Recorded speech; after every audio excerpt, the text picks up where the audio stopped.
I think that is a good starting point, a lens to look through at domestic violence and kind of understand the difference between the TPO and the family courts or the custody courts perspective on custody. Why would I want to do that? Some people just say, well, the guy down the street said that's what I have to do. Consultation just about over right there. Retain that person immediately and then call me afterwards, see how it goes, because you just can't play those games. So yeah, but you didn't apply for your own protection order. We're here about their protection order. If you really feel like you're in danger, go get your own. And it's not uncommon for two people to mutually apply for different protection orders against one another.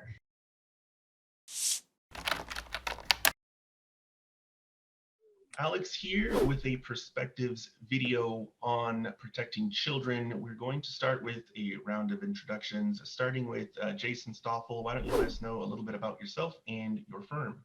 Sure. My name is attorney Jason Stoffel. Been an attorney now for 17 and a half years. I've had my own firm for, I guess, 10 plus years. Doing this a long time, care about families, care about these cases that we have, get along well with my peers, and I'm excited to be on the panel today. And over to Nicole. Yes, hi, my name is Nicole Widdis, and I'm an attorney practicing in Washoe County. I have a firm, Widdis and White, and we opened about 2.5 years ago, but I've been licensed for 10 years in Washoe County, a little over 10 years. Our firm does domestic relations, family law, including domestic violence. My business partner is a former courtmaster hearing domestic violence matters in Washoe County, which is a great resource for us to have for sure. That's why it's actually been on the channel multiple times and the viewers love him. Thanks for coming on, Nicole. Thank you. To Kimber. Hi, yes, my name is Kimber Laux. I do not have my own firm. I work at McFarling Law Group. I've been licensed now in Nevada for 2 years, and I work in Clark County. And my firm also does family law. So we do divorce, custody, guardianship, adoption, all of that stuff. And domestic violence plays somewhat of an outsized role, unfortunately, in divorce and custody cases. So we see a lot of it. Okay, we're going to start right off with temporary protective orders. Let's go with Nicole on this one first. Can you tell us something generally about temporary protective orders and the process? Sure. There are different kinds of temporary protective orders. So usually in the family law context, we're accustomed to talking about temporary protection orders against domestic violence because that's usually what we see. Those are handled by the district courts in counties of a certain size. There are other kinds of protective orders that people can seek and obtain. They're all governed by statute. And so some can be a workplace protection order or protection order for the benefit of a child who's perhaps been subject to abuse. There are different kinds. People can get stalking and harassment protection orders. What we think of when we say a temporary protection order usually has to do with the length and the process. So a temporary order under most statutes is going to be up to 45 days.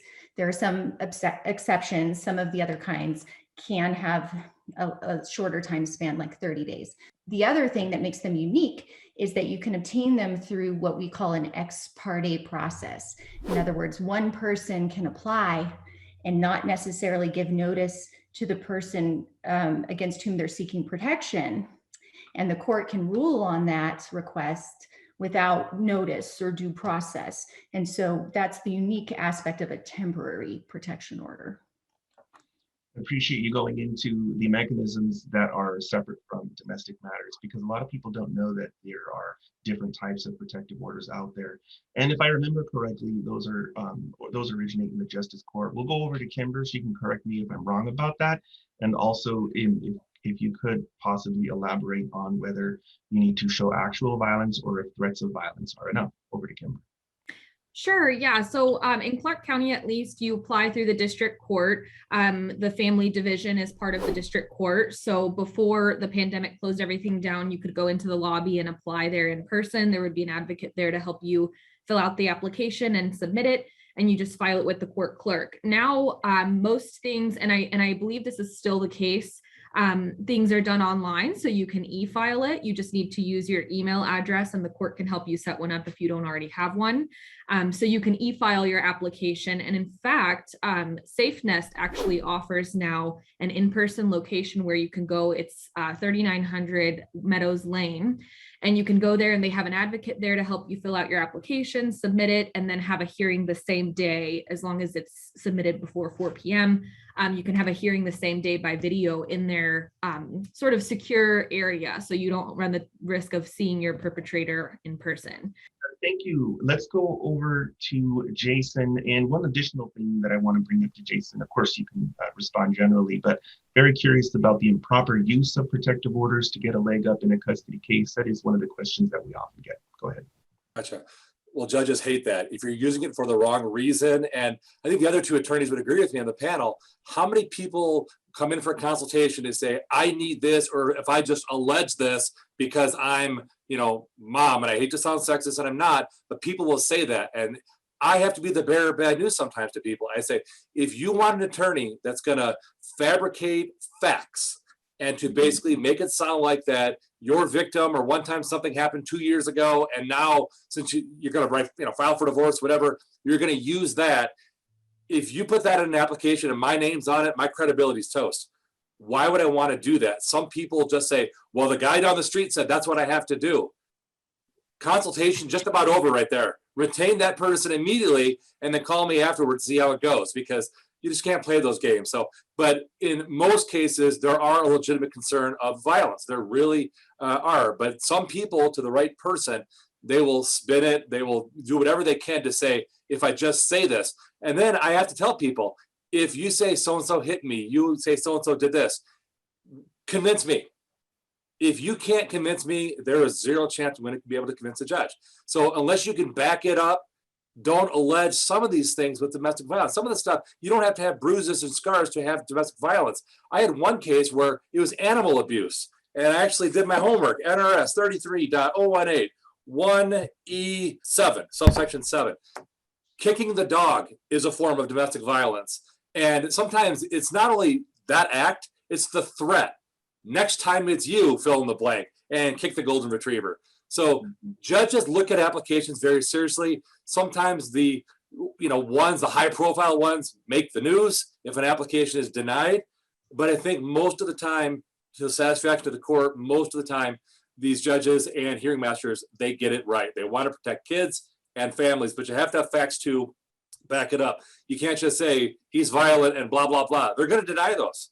Back up your facts with exhibits, statements, pictures, dates, and times, because none of this one time this happened is going to fly. And as attorneys, as advocates, we have to make sure we have the facts. If we don't, you get laughed out of court. Whether you're a newer attorney or a more experienced attorney, either way, the facts are the same.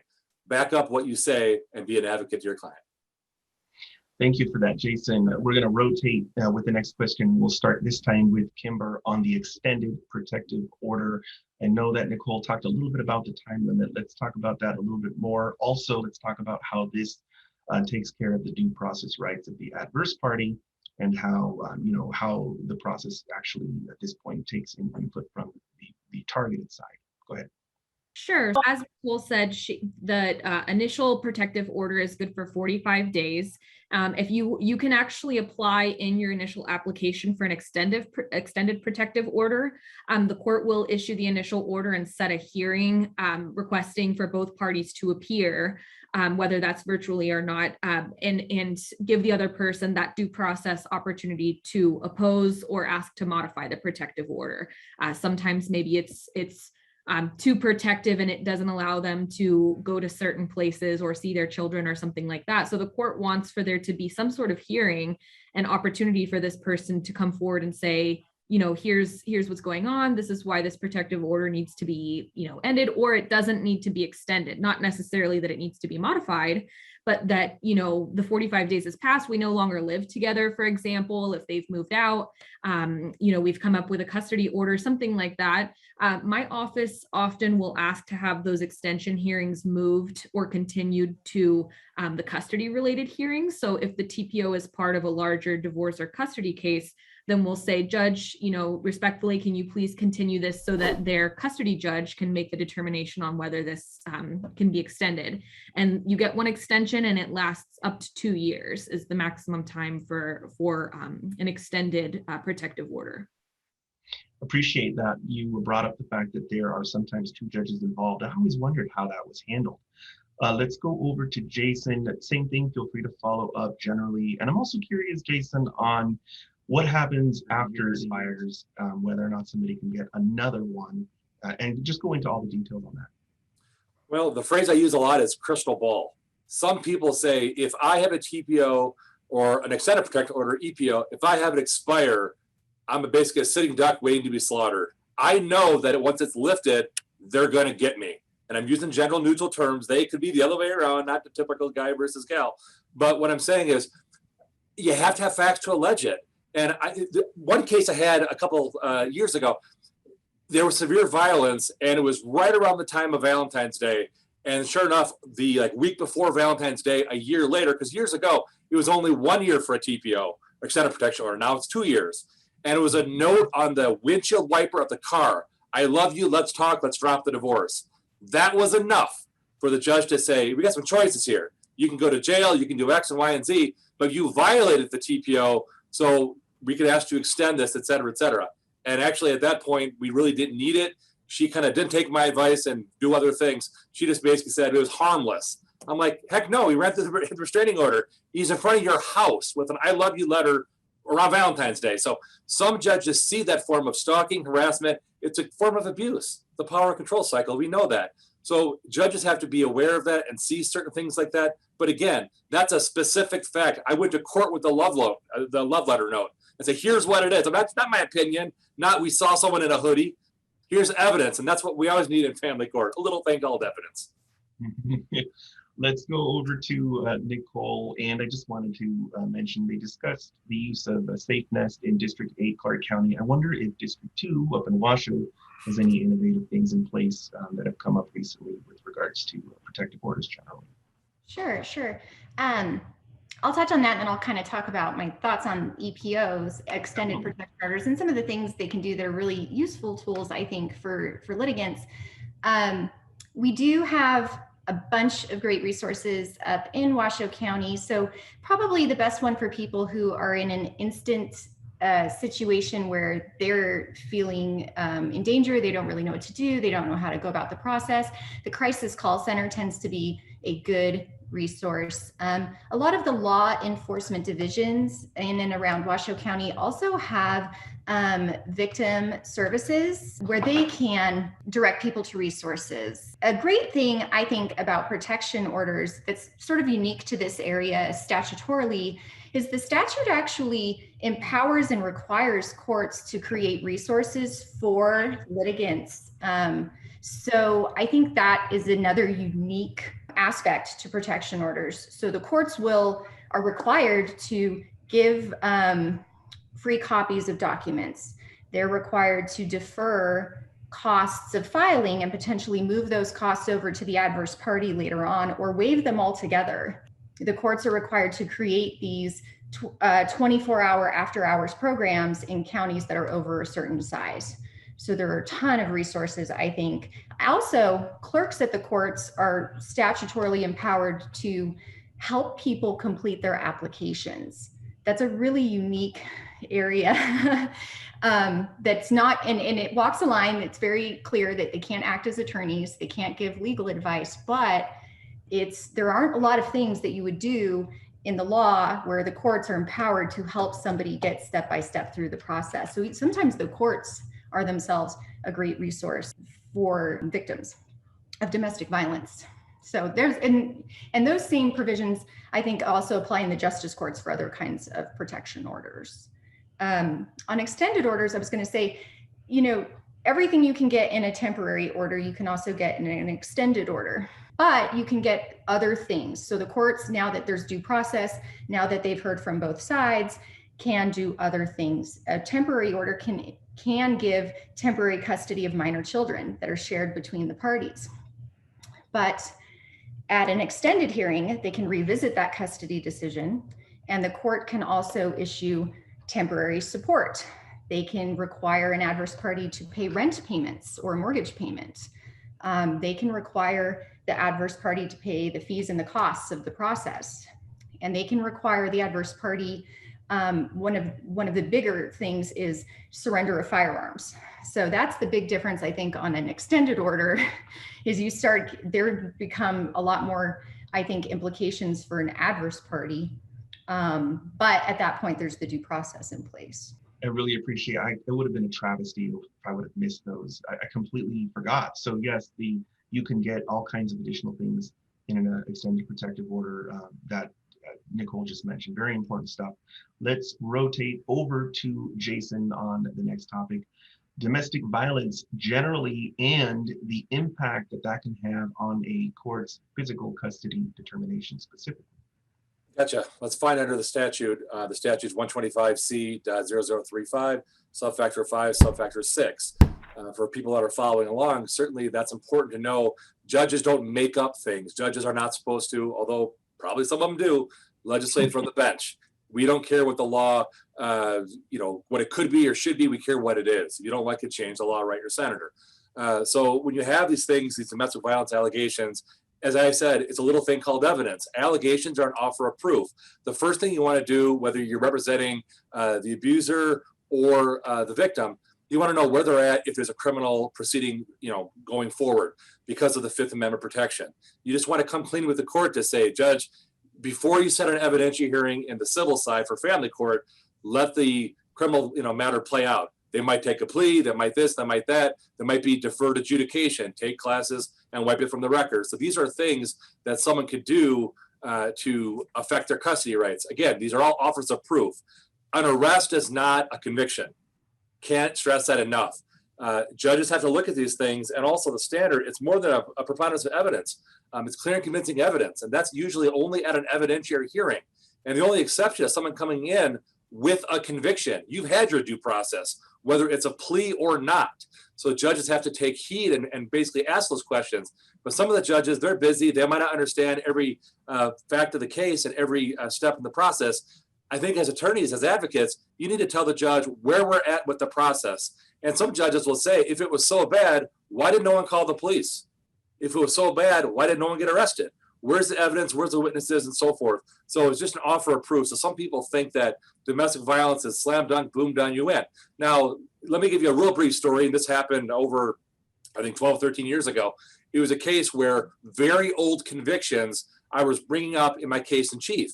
And the parties were living together. And of course, when the judge went through the factors and so forth and said they were living together, now they're not.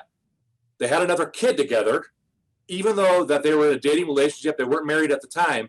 That was almost 10 years ago. What is the likelihood of future injury? And I'm looking at my client, I'm like, has he done anything since that time? They go, words. He's been nasty on text messages and so forth. So the judge made a finding that even though there was a conviction of domestic violence, it was successfully rebutted. And that's one of the concerns that we always have in statutory authority, that can you rebut a presumption against someone requesting joint or primary custody? And in that case, that's what it comes down to. There was no, in the judge's mind, no likelihood of future injury. There's no history. And also, it was kind of stale. They had another kid together. So these are things judges have to weigh in. But it all comes down, as our panel's been saying, due process.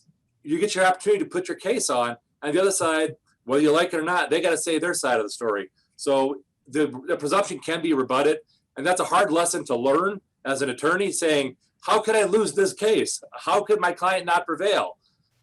Well, give it time. Someone will probably make a mistake down the road if they're going to be a certain, type of person. But be that as it may, the statute can work for people and in some cases against people. Excellent. I appreciate you going over the rebuttable presumption portion as well. Going over to Nicole, feel free to follow up on anything that Jason mentioned. And another thing you might want to talk about that we get a lot of questions on is what if both parents have been found to have committed domestic violence? Sure. I'm really glad Jason discussed kind of the interplay between these two types of cases. Certainly the statutes allow a judge in a family law case, a divorce case, a custody case, to pull in the TPO proceedings and hear those as well. That doesn't happen very often, especially in the larger courts. I think in some of the rural jurisdictions it can and does happen. It doesn't happen as often in the larger jurisdictions because of sheer caseload. It's important to remember that TPOs are a very low evidentiary burden. It's to the satisfaction of the court, and it's a cautious type of burden. It's a burden designed to keep people safe, because the last thing any court wants, or the last thing the law wants, is to deny it because there's not enough evidence, and then to have somebody get hurt, maimed, killed. And so this is a cautious proceeding. That being said, when you jump over to the family law side, you have, or to the custody side, you have a clear and convincing evidence standard. That's not beyond a reasonable doubt, but it's not preponderance of the evidence. It's a middle standard. Sometimes our clients or litigants will think that because a TPO was granted or an extended protection order was granted, that is sufficient evidence of domestic violence for purposes of a custody case. Now, it can be that the court in the TPO case had received evidence and testimony, and certainly that evidence and testimony, you can attempt to, bring that over and reference it in your custody case. But at the same time, it's going to be subject to a much stricter evidence standards. So the same evidence might not meet that higher standard. The statute contemplates mutual combatants. To your question, Alex, there can be mutual combatants. It happens. On the TPO side, what I will say is this is kind of an aside, but I think it's an important one. We will often have people in TPO cases who are an adverse party wish to go in front of the judge and say, but he hit me too, but she was sending me harassing messages too. She threatened my kids too, those kind of things. I think that one thing the court masters are really used to saying is, yeah, but you didn't apply for your own protection order. We're here about their protection order. If you really feel like you're in danger, go get your own. And it's not uncommon for two people to mutually apply for different protection orders against one another. In the, custody realm, I think that the way that plays out is the court then has a very specific burden. If they find that a party has committed domestic violence, there is a rebuttable presumption that that person should not have joint custody or primary custody. But there is, the statute does allow them to find that both parents committed an act of domestic violence. And in those cases, if it's relating around certain incidences or a certain incident, the court will look to who was the primary aggressor. And if one party is found to be the primary aggressor, then the presumption is going to work against them. But there are times where they can't. And then it's just considered it almost equals itself out. It's a presumption against both parents. So it does happen. Excellent response, especially how you distinguish between the different evidentiary standards. I have seen cases where somebody got a temporary protective order, extended protective order, and then they ended up later on getting physical custody. So that does happen. It can happen. Over to Kimber. Feel free to follow up on the other panelists. And I was also curious if you could touch on one of the other common things that gets brought up to us. There are some parents that feel that if the criminal courts don't do anything about domestic violence, that there's nothing they can do. Are family court judges bound by the determination of the police or the district attorney or even a criminal judge? Yeah, so just building off of what everyone else has said, the family courts, when it comes to a custody case in particular, the sole consideration of the court when making a custody determination is the best interest of the child. So I think that is a good starting point, a lens to look through at domestic violence and kind of understand the difference between the TPO and the family courts or the custody courts perspective on custody. So they're going to look first at the best interest of the children and determine whether the domestic violence affects that. And so I think, to kind of point out the flip side of what Attorney Stoffel was talking about, as far as, having past domestic violence, not really considered and that parent getting primary, I will say too that judges won't necessarily dismiss a claim of domestic violence in a custody case just because there was no conviction, right? We know a lot of reasons why Partners might not report or might not press criminal charges against their partner. So there's a lot of reasons why somebody might, in Attorney Stoffel's situation, obviously they had lived together, they had another child, that's a little bit different. But some cases it's pretty obvious why, for example, mom might not want to press charges against dad. It's really hard to participate in those criminal proceedings. You have to make a lot of reports. And so the family courts are very cognizant of parents who come to the court and say, yeah, I have a police report. There was no arrest or conviction, but that doesn't invalidate the fact that, it's not in my child's best interest to be with this other person. So the courts have kind of, they're definitely guided by these principles, and parents have a due process right to parent their children, but their sole consideration and the thing that's in the forefront of their determination is going to be what's the child's best interest. Really appreciate their response. There's this myth out there that you can't do anything about it if the police weren't involved, and I think you helped dispel that. Rotating back to Nicole on a very common issue/topic, which is supervised visitation. How and when does this occur? Feel free to go all out on this topic because I get a lot of messages on the topic of supervised visitation. Sure. Supervised visitation, if you look through 125C, I don't know that there's nothing in the statutes on custody that really talk about supervised visitation. It's kind of an animal that's arisen in cases in the courts to the point where now, at least in Washoe County, the court actually has its own resources to facilitate supervised visitation. So in Washoe County, it's the Family Peace Center, which is part of the broader department, division of family services within the court that does other things like mediation. Supervised visitation doesn't have to be court facilitated. It can certainly be facilitated by family members. Usually the courts will kind of vet if there's a good family member. I haven't often seen where the new boyfriend or new girlfriend gets to be the supervisor. It's usually grandparents, a mutual friend. But there are some private businesses that do supervision as well.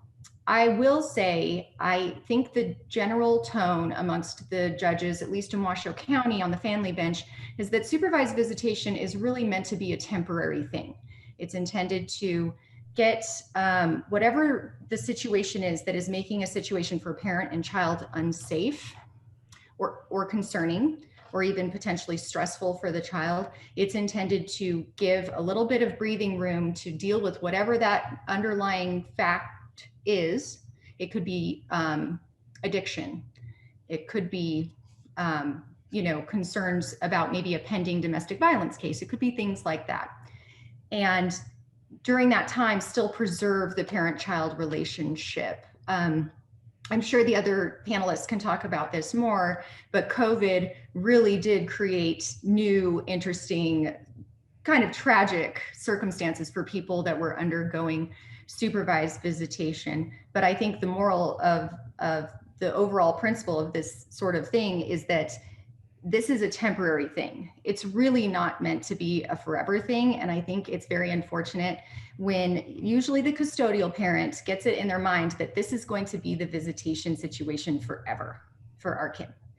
And to have to disabuse people of that notion somewhat regularly and say, no. If the other parent's doing what they're supposed to do, handling the circumstances, they need to move out of that, especially because if they're using a state resource like the Family Peace Center, county resource, those are limited resources and they just can't be used indefinitely. At some point you have to move to something else and evolve out of that. Excellent, a lot of detail there. Let's go over to Kimber. Feel free to follow up. And I'm also curious how often the supervisor actually ends up becoming a witness, if you don't mind. Sure. Yeah, we so Nicole, the I guess counterpart that we have in Clark County is called Donna's House. It also is housed in the family courthouse courtyard. They offer a secure supervised facility. It is the cheapest and the most widely used because it's very secure. It's within the courthouse, so there's the guard gate. So people have to kind of have people who want that added element of security, like using Donna's House. There are a couple of other options, like Nicole mentioned. There are private options. where you can actually go to the facility and they have a little bit more stimulus for the children, right? Sometimes you have these supervised visits with 13-year-olds, and maybe there's not really toys that are suitable for a 13-year-old at Donna's house or the center that Nicole mentioned. So there's these other facilities that offer private one-on-one supervision. You can meet there. It's nice because it allows the parents, especially in domestic violence situations, to avoid contact with one another. You drop the child off at the location, you leave, then the other parent arrives for the visit. So that kind of adds an element of safety for those parents. And then there's some that can even do in-home visits. So there's services here in Clark County. One of them is called Shiloh, and they'll actually arrange for a supervisor to go to your home and visit the child with the parent inside that parent's home. I think, Nicole mentioned the possibility of a mutual friend or relative visiting, supervising those visits. I think that that's an ideal option if it's possible, because really you want the kid to be the primary focus and you want them to be comfortable. So going to sort of a sterile facility where they don't know anyone is a little bit disarming, but having them, in a place that's familiar to them is often helpful to rehabilitate that relationship with that parent. As far as the appearance of those people as witnesses, I haven't personally seen a lot of that. We don't usually ask the supervisors to, if it's a family relative or friend, we might ask, Donna's house or something to submit a report, and the judge would order that. It's not really something that we go behind their back and ask them to prepare. But, a lot of times supervised visits are conditioned on something. So, maybe, the supervised visits will go for 6 months. And if they go well, then we can talk about maybe a stepping up in custody. So in that situation, you would want the supervisor to be able to take notes, prepare reports, and submit those to the court directly so that there's no influence from either parent. And at that time, the supervisor can then have a say and say, I noticed that this parent is getting along well. Or on the other hand, some reports might say, I had to end the visit early several times because this parent wouldn't stop talking about XYZ, or this parent wouldn't stop, giving the child false hope or something like that. So they do have a say. I think it benefits both parties to have a really clear order from the court about the goal of the supervised visits, the duration, and what the next step will be if and when the supervision is lifted, and what the common goal is that we're trying to achieve. Excellent. Let's go over to Jason. Feel free to follow up generally. And also, Kimber mentioned the termination of the visit by the supervisor. Is that something that you often occur? Because I've heard that Donna's house does terminate visits when things get out of hand. They will, and they should. Sometimes they give you warnings, and if they don't just say, we don't like you because you have a gray tie on or something like that. They cool it. This is not part of the protocol. Keep this up. We're going to terminate it. So I will say this. If you get your supervised visitation cut short or terminated, you are your own worst enemy. There's no other way to say it. That judges want to do what they can to protect children and let parents try to be parents, even if it's initially in a supervised setting. There's generally, in my experience, 4 categories of why supervised visitation is ordered: drug issues, violence issues, mental health issues. What I see a lot is now abduction issues or threats of abduction. That if I don't get what I want, I'm going to end up in Nova Scotia or somewhere in Mexico or somewhere else. People make these threats and they put it in writing more often than not. So when I get these, he said over the phone, she said over the phone, they said I would have won better. And sometimes people are so foolish, they put it in the court-approved app, the Our Family Wizard or Talking Parents, to say, if I don't get this, I'm moving to Florida, or what I get now, I lost my job, I can't afford to live in Las Vegas or Reno. I'm moving to California. Oh, gee, that's smart.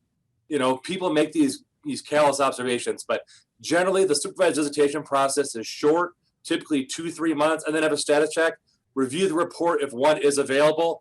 And at least down in the South here, down in Las Vegas, through the Donna's House program, it's basically an unbiased report. They don't have a dog in the fight or skin in the game.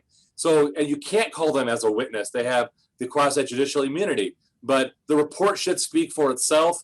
If it's a family member, there's always allegations of bias. Well, it's their aunt, their niece, nephew, whatever the case is, that here's why a report comes out a certain way. So just the bottom line, people get their due process, and the goal is to go from supervised to unsupervised if one is initially set, but it's not a lifetime sentence. It's not a ban. It's here's what has to happen. Go through this hoop, and then we'll go to step 2.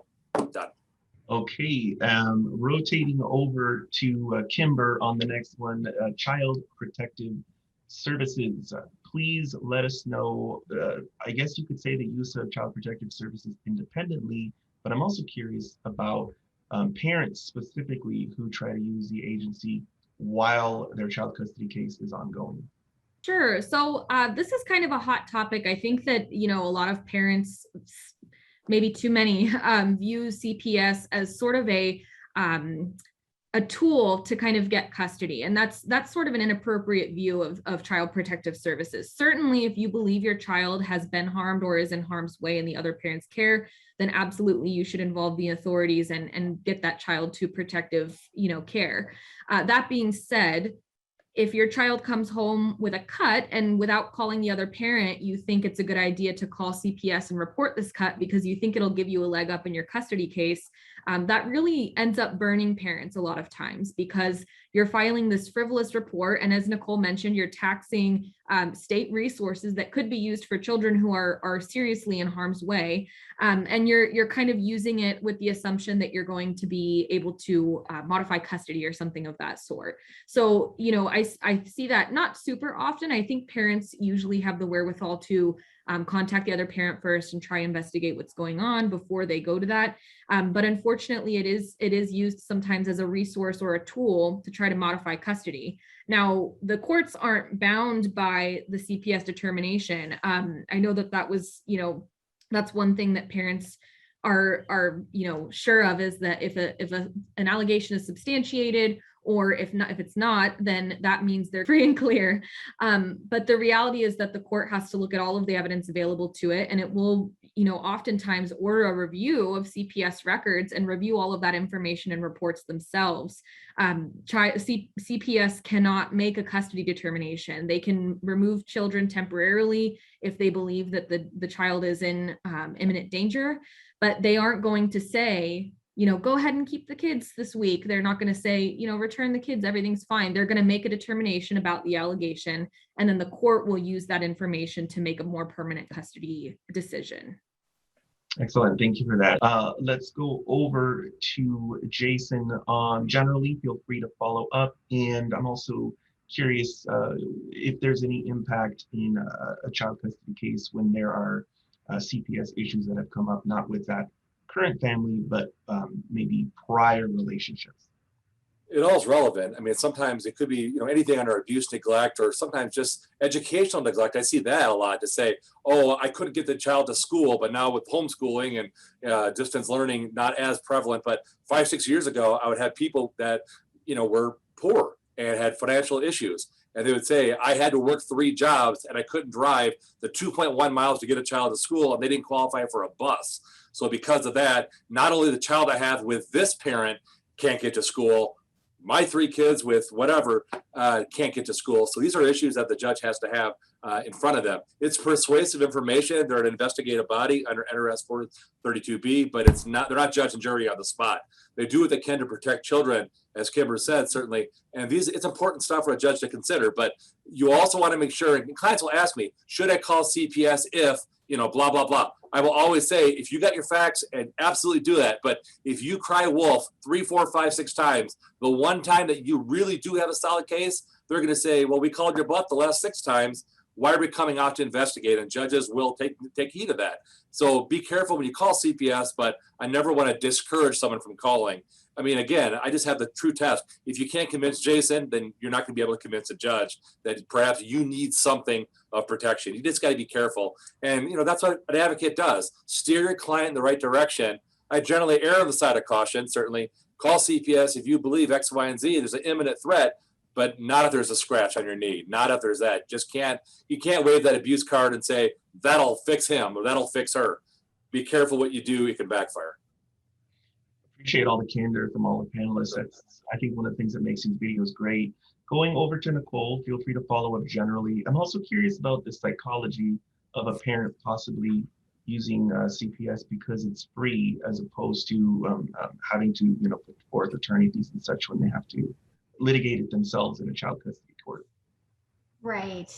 Well, I'll say this. I think that a substantiation for abuse or neglect of a child from CPS, I think it definitely carries some weight with a judge. I think because judges aren't an investigatory body and CPS is, they certainly will look at those substantiations closely, and they'll err on the side of caution in temporary orders for sure, where there's an investigation or a substantiation, and they will, even in the final phase, your evidence, you may have to put on your evidence to show that clear and convincing evidence of domestic violence. But I think it is a far easier case to put on if CPS has gone in and done their work and found a substantiation for abuse or neglect. All of that being said, I think it's interesting because we're talking about TPOs today. There is a really interesting interplay between Child Protective Services or the Division of Family Services, whichever agency is involved, and the TPO process, because it is not uncommon for a parent who was perhaps the victim of domestic violence to not want to do a TPO process. They could have various reasons. They could be concerned that the other side, who's the sole breadwinner, their job will let them go if there's a TPO. They can be concerned about all sorts of things. But at times, if CPS becomes involved, they will at times say, look, we're investigating the other side for child abuse or child neglect. And you have decided that you want to continue this relationship with this person and you would like to continue living with this person. We are going to remove the child from you too, if we don't think that you are protecting them. And so sometimes I think CPS can, and sometimes it's appropriate, flex and say, what are you doing to protect this child you share with this person who has perhaps abused them or neglected them? And so in those cases, you will sometimes have almost a reluctant applicant who will go in and file for a protection order or initiate a divorce case or a custody case. And a lot of times I think it's simply because they are now put in a position from CPS. I'm either going to lose my child or I have to willingly leave this relationship. So I do think that's an interesting thing that does come up in our TPO cases from time to time. I like that you brought that up. We recently interviewed District Court Judge David Gibson, and he talked about the non-offending parent doctrine and how specifically that he did look to an inability of a parent to protect a child. So that's very important. I have 3 additional follow-ups that I set aside. Jason Stoffel, I was hoping that you would talk about the confidential address program for victims of domestic violence. It happens in cases where people believe that if I disclose the address, even if my attorney, of course, knows the address, the other side shouldn't. There's a process in play where I believe you have a Carson City address, and then that address, of whether it's a PO box or basically that's the point of it, you get processed there, you get mail there, but the address is confidential where they physically reside. I've had it in cases where it's frustrating because if you believe the other person is fibbing, it looks like that something must have happened. They're in a confidential address program. And I think judges, they can see right through it to say, how you got that confidential address is one thing, but what you've done to back it up. If you're just alleging X, Y, and Z, don't just say, I have a confidential address, they must be an abuser.